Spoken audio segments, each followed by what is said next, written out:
Shuncha kontent qilyapman-da, jigarlar, ko'rib turibsizlar. Shu videoga bir dona like bosib, kanalga obuna bo'lishni nima sizlarga qiyinchilik qilyapti tushunmayapman. Bugun Instagram ko'rib o'tirsam, bitta arab bolani videosi reklamdan chiqib qoldi-da. Hali 24 soat bo'lgani o'zi bir dona video qo'ygan ekan, o'zi 56 mingta obunachi yig'ib tashlaganda ko'rsanglar, 100 mingdan oshiq like bo'lib ketgan. Hamma kommentariyasiga omad, gazini bosing deb yozgan, inglizchasiga yozgan, tarjima qilib ko'rdim. Bizda nimaga shunaqa birlik yo'qmi? Bizda faqat shu haypajorlarni ko'taradimi yoki puli borlarni ko'taradimi tushunmayman jigarlar. Bunday o'ylab qarasa, kontentim uncha-unchanikidan yaxshiroqda. Muhimi hech kimga hayp qilmasdan ko'tarilayotgan odammiz-da.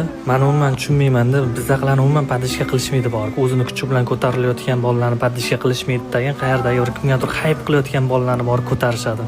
Jigarlar, agar qiyin bo'lmasa shu videoga bir dona like bilan kanalimizga obuna bo'lib keting. Biz ham bir 11 mingta bo'laylik, 11 mingta bo'lishimizga oz qoldik. Baribir borib kimgadir hayp qilib ko'tarilayotgan bolalarning videosiga bor like bosyapsizlar, kanalga obuna bo'lyapsizlar jigarlar. Siz uchun qiyin emas jigar, obuna bo'lib qo'yavering. Hammanglarni yaxshi ko'raman, yuraydasizlar jigarlar. Addushi.